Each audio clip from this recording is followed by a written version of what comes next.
My main relationship this year is with the garden. That's my sanctuary. That's the safe space. That's with everything going on. Like I said, it's that Candide quote. It's not the best of all possible worlds, but I'm just going to cultivate my garden and I'm going to grow that. And then for me, I'm lucky enough that I can make marketing content out of my garden. Some clients I get their seeds. Others are trying to learn about food. So there's a dual purpose to it. But the biggest thing at the end of the day is I'm leaving enough space in my garden for a table. I want a 6-person table that I can put in there. And then I'm going to make sure when that peak time comes, I'm bringing friends of mine out there that I want to say thank you to and sitting them in the garden, and we're going to eat together. Welcome to the Mother Earth News and Friends podcast. At Mother Earth News for 50 years and counting, we've been dedicated to conserving the planet's natural resources while helping you conserve your financial resources. In this podcast, we host conversations with experts in the fields of sustainability, homesteading, natural health, and more to share all about how you can live well wherever you are in a way that values both people and our Mother Earth. Hello, thank you for joining us on this episode of Mother Earth News and Friends. I'm Josh Wilder, and with me today I have Daniel James, or DJ as he's better known to friends and family alike. He's a culinary anthropologist, visual storyteller, and raconteur who tells the stories of our soil and those who tend to it. Thank you for being here today. Appreciate it, Josh. Thanks, man.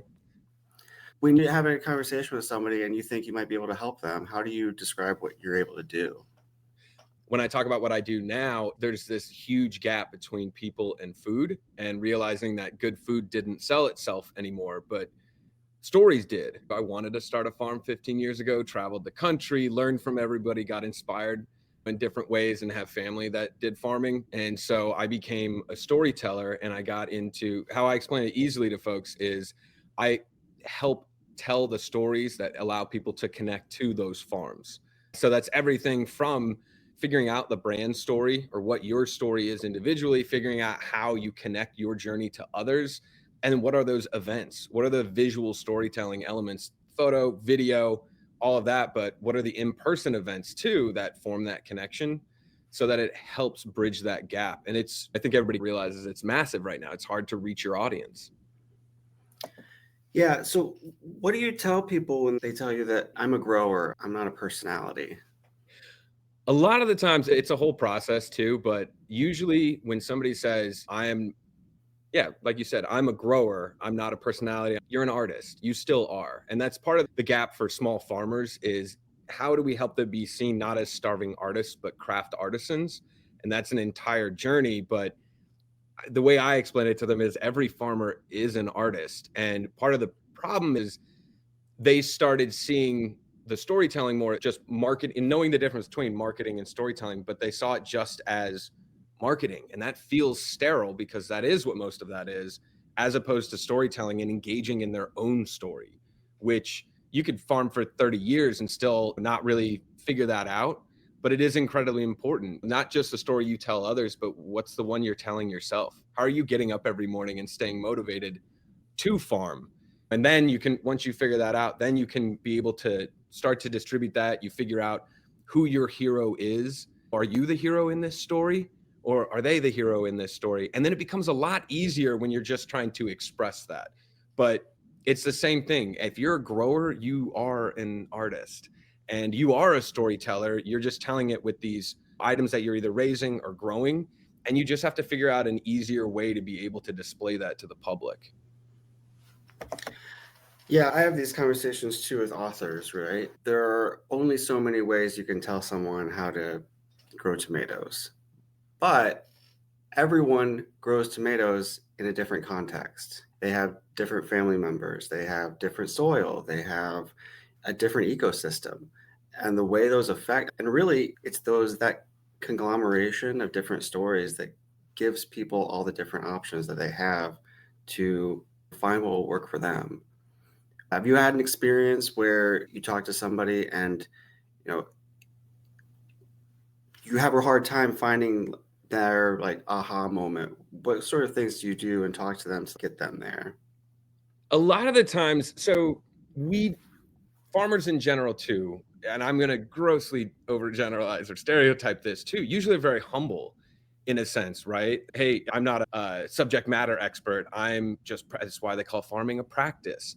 And so part of this too is helping them to realize how big of a deal this is. I've done it in workshops too, where I used to talk about look at other farmers in pop culture and their stories and where they went to. Luke Skywalker was a moisture farmer on Tatooine and then went on to save the universe. There's different ways that you can display that story. So finding the self-importance that, and this comes into, there's differences in like brand story and narrative marketing and some of those details, but that core brand story, like who are you and what do you sell and how are you different than others? So a lot of the times what I will try to do is just interview and ask them questions. Why did they get into it? What motivated them? What was the before and after of their own experience? And you start to realize that journey that you went on in the first place, usually for things like autonomy, for authenticity, whatever it is, others want that too, and they'll connect with that. And that's something that if you miss out on, that's missing out on the relationship that you can be forming. But a lot of the times that's where I try to help farmers out with is figuring out their self-perception first and then figuring out how to put out that perspective to an audience. Yeah, and I think honestly, this sort of practice or exercise can be helpful for people that aren't market farmers or aren't marketing or trying to sell something. Really, like a big part of any, whether you're just putting in a backyard garden or you're trying to set up a homestead, is trying to figure out your purpose, your journey, and what the most important things are. And a lot of that is thinking about who you are as a person and what your motivation is. Yeah, I'll be honest too. I started doing this recently. Sometimes, you know, what you do for work bleeds into other facets of your life, but I've even started doing that recently. Friends of mine that are just having a hard time, right, in their life. You should have a therapist, don't get me wrong, but it's funny. I'll interview people too, and then derive from that, instead of your love languages, like what are your main narrative voices? There's books out there too, and there's 12 archetypes for characters in all of storytelling. There's only 8 plot points for all of storytelling, but it's funny how we see ourselves in that. So I've interviewed friends about their gardens too, all right? Or like, why are you doing that? What is the motivation for that? And you can pull out of that story, you know, what those main narrative voices are. And then you start to realize, oh, this is what I'm telling myself in whether you're a farm, whether you're an individual with a backyard garden, as opposed to, hey, this is the conflict story just keeps going downhill and it's getting worse. And I feel like it's going to end at a bad point. So you have to realize this is book number 1 in a trilogy and you're at the conflict point, which is great. That means you have a story. That means you can come out ahead and it leads to something else. And I even did it too, where I did this over the weekend. I did this with somebody close to me and then used AI in storytelling sometimes, but I had asked them who is influential to you. And then I had that person write them a letter just saying, keep going. You're doing great. This is why it's inspirational. This is why it's important. But I think that's a big part of it too, is that small farms in general have such a hard time. Everything is against you, especially if you're at that scale. So keeping yourself motivated, keeping that narrative too. Are you a guardian, right? Are you an alchemist? What are those, that frame of mind, so that it makes it easier to translate to others? I am a steward of the land. Whatever that narrative is, the most important person to tell that story to is yourself, right? Because our perception of how we're talking to ourselves every day, the stories that we're telling ourselves about our life, that we have purpose in that, people can tell that right away if you've figured that out for yourself. And if you don't have that, then it becomes the amount of effort that goes into, we'll call it marketing, just compounds itself and it's untenable. Yeah, it goes past motivation to inspiration, right? It's important to know yourself and know what you're trying to do, but it is about believing in yourself and believing in what you're doing. Because once it gets hard, if you can go back to that kind of idea of as the essence of what you're doing, that'll help get you to the next step. And that nowadays, and that's a big problem in the food system in general right now, is everything's farm to table. A comedian talked about this recently, right? What you think is farm to table, like every restaurant I go into, that came from a farm. You just don't like that the table is bolted to the wall. And then you're trying to find this authenticity in that and how to display that across to others. And I think that's one of the hardest things that people have to do. If you want to be honest as a farm, be like, I'm a masochist. I don't know why. I go out every day and it is painful, and I love it. I love that though. Or whatever that story is that feels very real to you. People are looking for an emotional connection, right? And to be able to help you on your journey because you're helping them on their journey. And I think that's a big point of that. When farms are trying to figure out these stories, the self story is a brand story, and there's great books on that stuff. Donald Miller is one that I found years ago and read through, and that really helped figuring those things out. But you're figuring out the who are you. But even when you figure that out, and if you're your own hero, that's great. But as a farm, the customer should be your hero. You are their guide. And that's where it helps in that figuring out a narrative, figuring out a story, and then you're implementing narrative marketing, which usually is like the journey that people are going on. How do they go from you, the farmer, to what's on their plate, and seeing that whole story and that whole arc. And again, this connects to anybody else too. If you're growing a garden nowadays too, I'm hearing more talk about like victory gardens and some of these ideas coming back. It's funny. Are you doing it for the rugged individualism in a sense of just for yourself and your family? Or is this part of community and you're doing it as a conduit to be able to connect to others? Because I do that personally. I grow a big garden. I make 10 gallons of pesto every year. I freeze. I'm not eating that. I'm going to go ahead and every time I have people over for dinner, I give one of those out as a reminder about how we connect, how I made something for them, wanted them to have that, put time into that. I don't even do gifts at the holidays anymore. I just give people pesto whenever I see them. But how you're connecting for me as an individual, that's part of my, call it my narrative marketing. They know the journey of the garden, where that is, but I want them cooking with it, eating something, consuming it. And that becomes something very relatable to them. So yeah, and it's always so funny how much this connects from like the bigger picture down to this individual level. But if you frame it a little differently, right, and don't see it as marketing, how am I selling myself, or as the farm, how am I selling my product, as opposed to telling that emotional story where people are able to relate to something because they're going through the same thing too.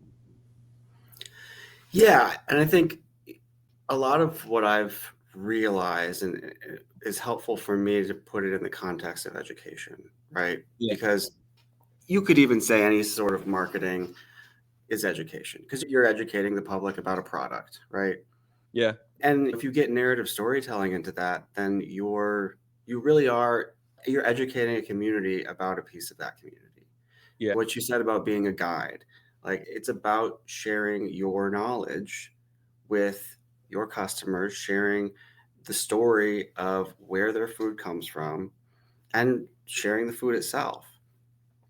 And Yeah. I think a lot of that is also educating the consumer. Like I think obviously that's a big part of farmers markets or farm to table restaurants. Really, any time that consumers get within understanding distance of a farmer, education is a big part of that.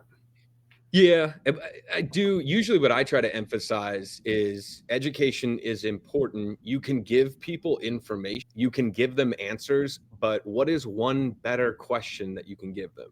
If you empower people to think for themselves or allow them to feel involved, emotionally invested, and usually that can be a simple question. And when we talk about this, is mostly I like visual storytelling, but part of that is, say you're a small farm at the farmer's market. What can you imagine them coming up to and wanting to ask you about? Because that's getting them involved as opposed to just regurgitating your elevator pitch, more or less. So I think that's that involvement aspect. And how do you encourage that? How do you get people to take an active interest? You and I have talked about this, but people that say, I don't have a green thumb, don't want to get into it or whatever else, like that curiosity is the most important thing. Because if they start asking, they're getting involved on their own motivations as opposed to trying to let's put this into 3 seconds so we can keep their attention and it long enough to get some information across, hope they retain that and maybe tell somebody else. There's not as much of a chance of that. Yeah, for sure. I think it's really important for people to have an understanding of who their audience is, obviously, and who it is they're talking to. I think that's something that people don't think about as much as they ought to. And it really, and you do it without realizing it. So you'll say you talk to your grandma different than you talk to your best friend. Like who you're with and who's important to you and who you want that message to go to is it makes a big difference. Yeah, and to your point too about just the information aspect too, there you want to compare this to food. It's gotta how are you giving something that is nourishing, right? In some senses, if you're not telling a story, you're just giving people calories. Calories can still be seen as education, right? But I think there's a more valuable version of that that you can be able to provide to others so that again, it's not just let's say food or what you're selling, but like that's actually nourishing somebody in a deeper way that they're going to appreciate and want to come back for. And knowing your audience is one of the biggest things. And sometimes with farms, it is kind of like everybody that eats. So, yes, to some extent, but trying to have a better idea of that is going to save you time. So you can cast this really wide net, but you should be looking at who you are trying to get to buy your material. And this kind of falls into a whole nother thing too. Every small farm now is a luxury brand by default because it is rare, it is personal, it's this unique thing. But sometimes you're a farm that does have to sell to at a higher price point. And you got to know what those people are looking for when they're trying to buy. And I also see the same thing on the other end, farms that want to feed their neighbors in the community and missing the mark sometimes on how they're reaching out to those folks. People that have food insecurity, it's really about quantity and understanding that and empathizing with that. So I always say this too, but any opportunity where you're engaging with consumers, and maybe that's on social media, that's not necessarily the best, but any in-person events or the market, stuff like that too, as much as you're trying to provide them with a better question, you could be asking those people too for better questions, right? Like, how do I connect with you? What are you curious about? What do you want to learn more about? And finding those things out, because a lot of the times we have that miscommunication gap. I used to talk about that with chefs and farmers was always my favorite. Like, why aren't more chefs and farmers like collaborating? And then when you think about it, the chef, they're working on the weekends, right? They're working late. Some of them have extracurricular activities after they get off shift, and they're going to bed at 4 or 5 in the morning. Meanwhile, the farmer's waking up at 4 or 5 in the morning to get to the farm. So there's a gap in reaching that market and being able to translate needs and wants. And a lot of the times the restaurants just think, oh, we can put your name on a chalkboard sign and that'll help you. Never met a farm, or very rarely, but where they say, yeah, that chalkboard sign, somebody called me and said, I saw your name on the sign, I wanted to buy your stuff.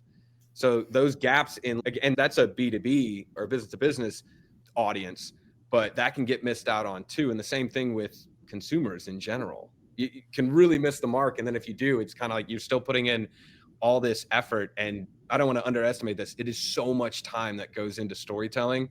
But I find that if you spend more time on what you'd call the pre-production side, figuring out what our story is, but also what our consumer's story is, it gets a lot easier after that. It's not so much a struggle of like day to day trying to like search around in your phone for a photo for an hour and then what do I write about this and how do I tell, like figuring out what those narrative lines are, what your through narrative is, and then being able to put that out so you have a better chance of actually connecting with your audience. And that's the fun thing about the storytelling too, is that I think you have an idea initially, but it actually helps you refine out who your audience is by seeing who engages back with that story. It's not a stagnant thing. You don't just come up with a story and it's done. It's an ongoing narrative, right? We're all on a journey somewhere. And that's goes back to that. But that's what I help these farms do in general, is figure out what their journey is. And honestly, my self story that I tell myself, I am Gandalf. That's what I do. I just sit there and like instigate problems, put them in the situation of it, and then watch them as they go off on this journey and then make notes. That's great. Yeah. A lot of what we're talking about is that story and narrative. And the word that gets thrown around here a lot is edutainment, and merge between education and entertainment, because really that's the key. You don't want to be dry, but you don't want to be all saccharine. It's a spectrum, and finding that balance, and it's going to be different depending on what you're talking about. When you talk about your journey, that just sounds like the goals that we have to get to information to people, and then you think about the audience, and obviously a big part of that is the platform, and your audience is going to be different. Like for a farmer, there are reasons that some people choose a CSA over a farmer's market, over getting their local food from a restaurant. Yep. and to think about why you're in that space and why they're in that space and where that relationship happens and why, like that's a big part of it. I can give two examples. How'd you say it? Edutainment? Yeah. Edutainment. So on one end, I always thought it was funny early on when I was doing all of this. I had thought at one point, oh, it's so hard for imagining an accountant and a farmer talking. And the farmer is sitting there going, I could never be an accountant. I can never relate to that. There's no way I could do that. And the accountant's sitting there going, God, a farmer, no, I could never farm. I wouldn't know what to do about that. And the funny thing is both of them could do either job, but there's a gap in being able to relate to each other. But I thought, well, that accountant has a dog, and I'm sure they look at their dog and they could relate to that farm. That my dog could be a farm dog. And so then I thought, oh, it would be great to help people relate to the farms, like just have the farm animals do voiceover, right? Two cats, one with the voice of Julia Childs and the other is Mrs. Doubtfire, and they're arguing about how to make a salad, right? Or Doug from Up, it's a farm dog giving the tour of the farm and calling everything a squirrel, from fat squirrels, which are cows, flying squirrels and chickens. That's just straight entertainment, right? That wouldn't really teach anybody about anything, but it's finding that relatable moment that I have a pet, I have an animal, and like my closest connection to possibly animals is this domesticated animal. And those are out on those farms too. They usually have jobs or tasks, right? So that's just straight entertainment. Fast forward, I did an event last year. It was a 100-person Hobbit themed dinner because I talked to a farm and they're named after a Shire Folk Farms. They're named after that narrative.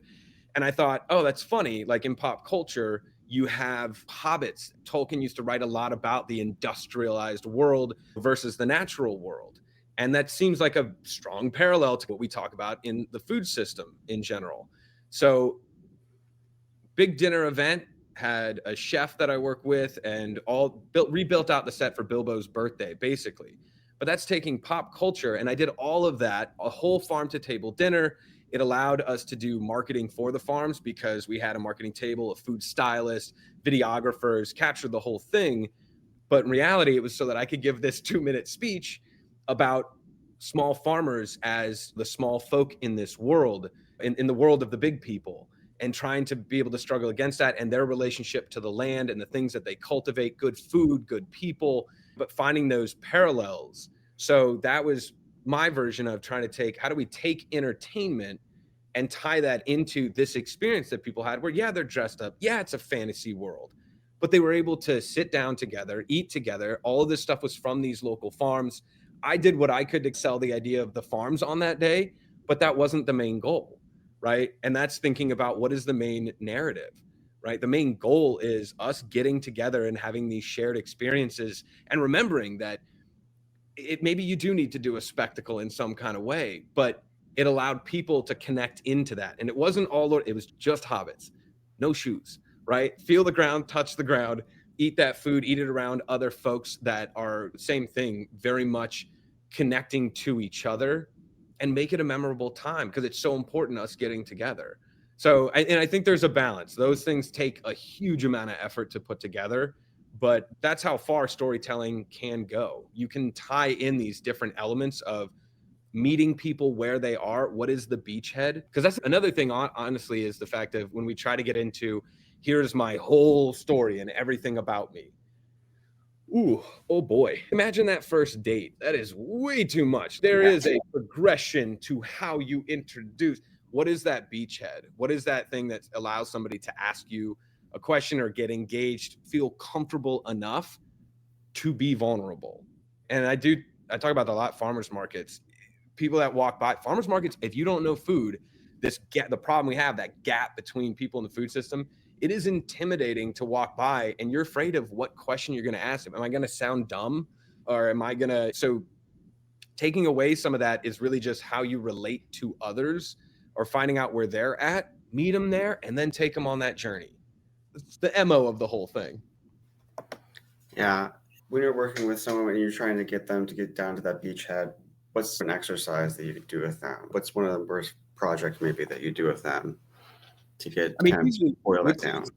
Clients in general, the way I start off is I just do a full interview. I do an hour-long interview and just try to find out, just like I was meeting them. It's part of, what this all connects back to too. I want a dinner guest. I want to talk to them in that way. And so when I'm trying to help people find out what their beachhead is, that actually comes a little bit later. The first thing is they have to know what their brand story is, right? Who are they? Why are they doing this? As opposed to just, what am I trying to sell?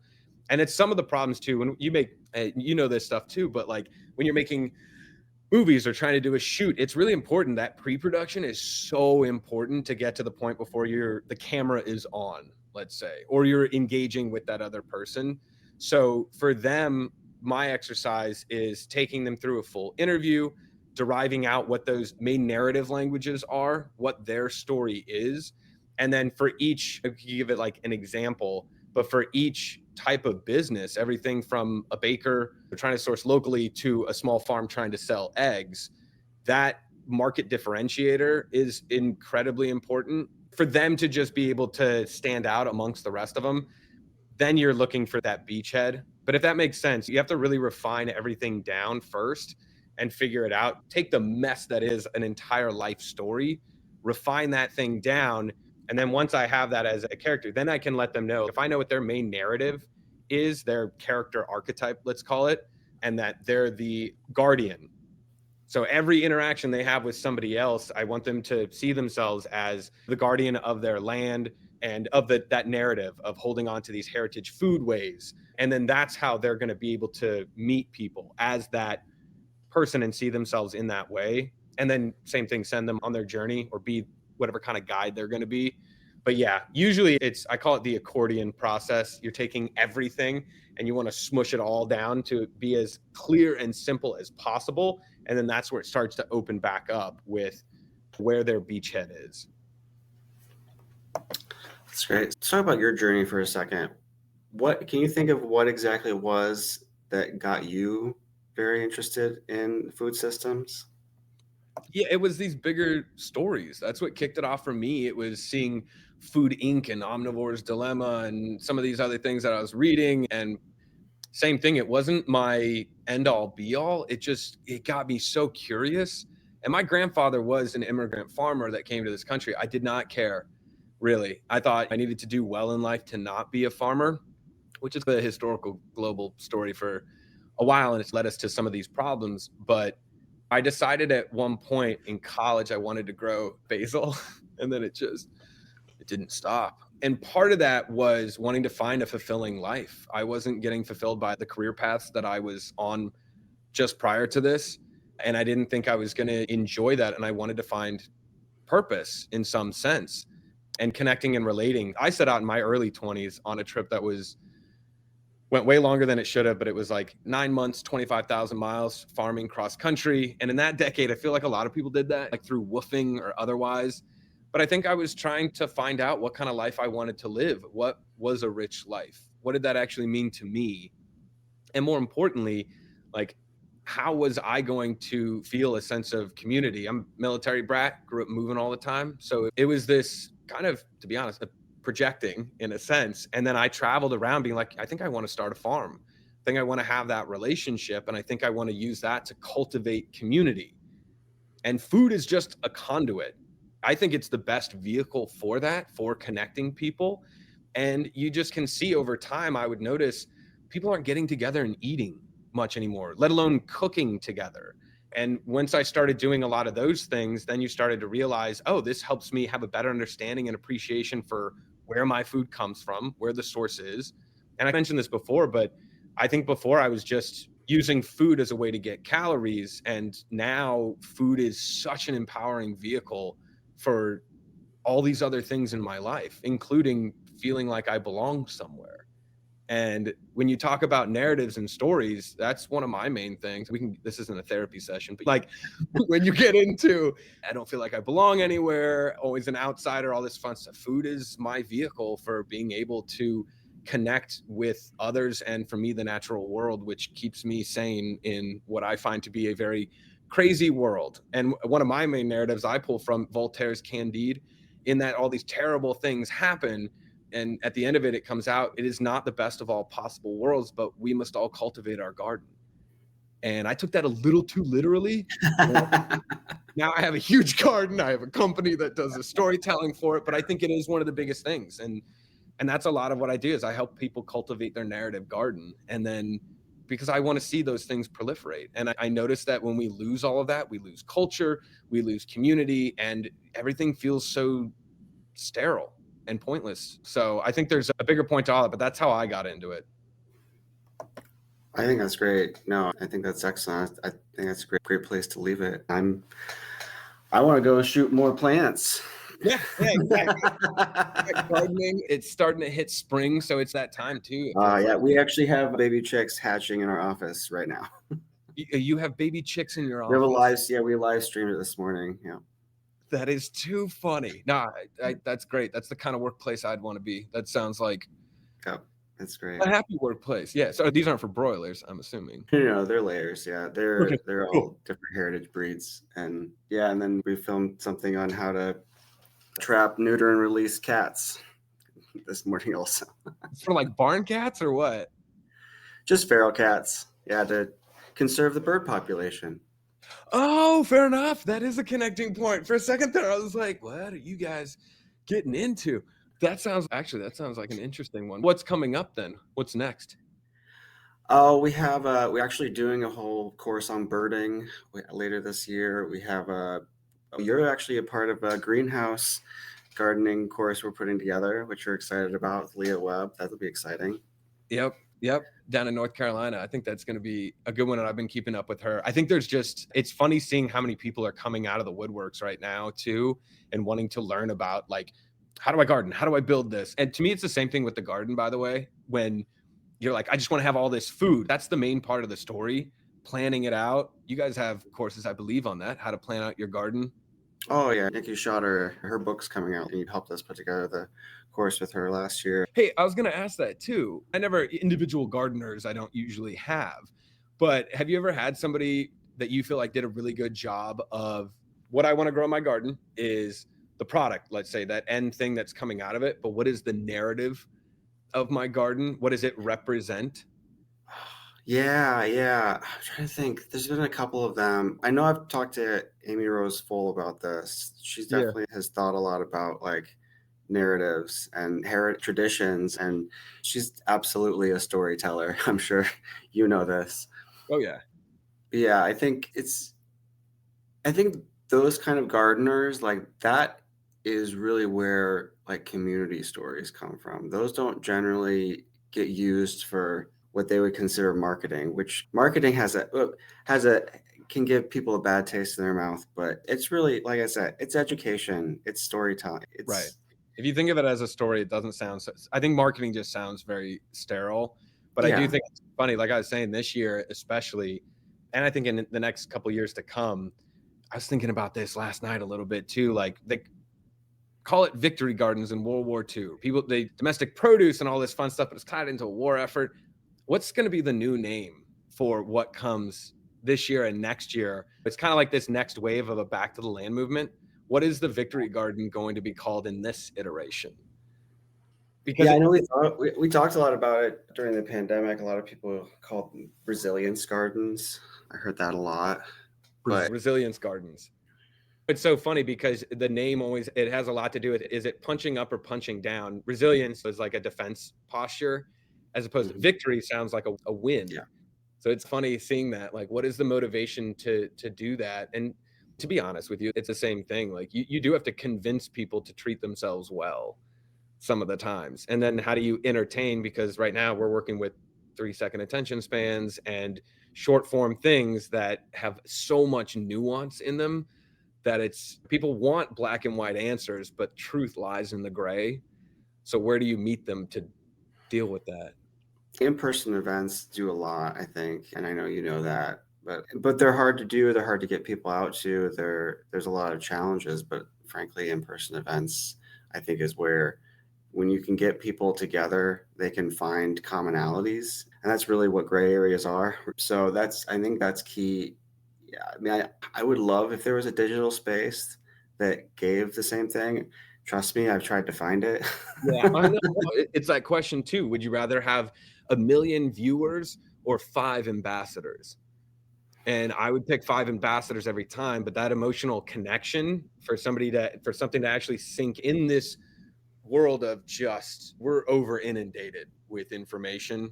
So yeah, doing something tangible, doing something in person. And the goal at the end of the day, we're storytellers trying to reach people on digital platforms to have tangible experiences. Yeah, it's an oxymoron. Trust me. No, I know it's Yeah. so much fun, but you got to meet them somewhere, and that's what I mean. This is where you meet them. This is not where you interact, fully develop that relationship. This is just the wider net, and then This Yeah. is speed dating. I try to stop doing that with clients in general. Most of them are a little bit older, but it is so funny how often I'll make analogies to dating apps in general, and I'm like, look, these 4, like I do this with those 4 photos. It's a picture of you where I can see your face. I need a picture that gives me context. Give me a better question to start the conversation. Otherwise, this is at the farmer's market booth. People just walk by and go, swipe left. Because would you like to try it? Swipe left. Creepy. It's hard to be human sometimes, or have those human relationships and make it something real. But it feels a lot like dating some of the times. Why don't we take them out somewhere exciting and fun? I don't know. Yeah, and if anyone's out there dating, I'm sure they know how bad it is out there. I've heard there's actually a romantic recession. Have you heard this? No, why?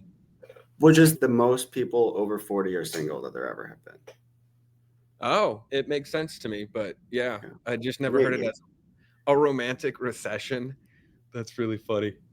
Yeah. Same thing. I try to do dates where it's like, hey, do you either want to cook together or garden together? And I will tell you mixed results on that one. I was going to say, do you get garden together ever? Yeah, Any yeah, cases? times. Most of the time it just develops into friendships, but a lot of the times it's the fact that you used to go out to see a movie somewhere, and you don't get to interact, you don't get to do something. Nowadays, it's like, how do you find something creative to do together?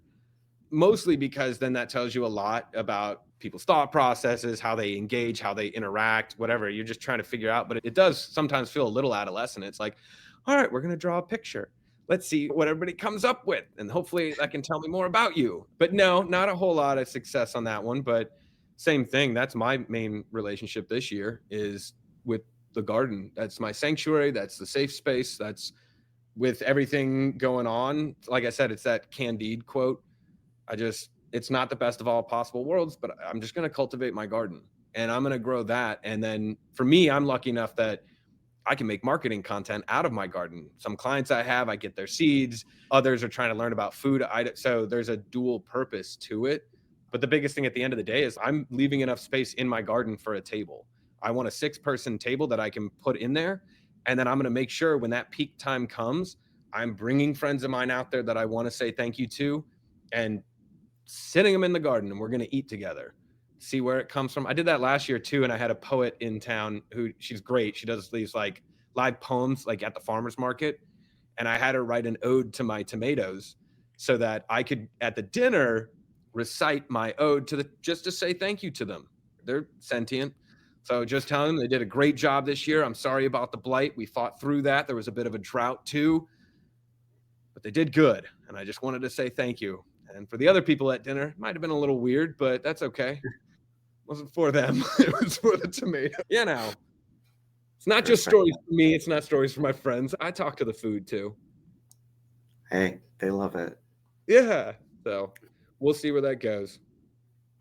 I'm looking forward to seeing where it goes too. And like I said, it's always a pleasure. Thank you. Always enjoy talking with you. I will look forward to the next time too. All right. Thanks. All right. Thanks for joining us for this episode of Mother Earth News and Friends. To listen to more podcasts and get connected on our social media, visit www.motherearthnews.com/podcast. You can also email us at podcast@ogdenpubs.com with any questions or suggestions. Our podcast production team includes Kenny Coogan, Alyssa Warner, and myself, Josh Wilder. Music for this episode is the song Hustle by Kevin MacLeod. The Mother Earth News and Friends podcast is a production of Ogden Publications. Until next time, don't forget to love your mother.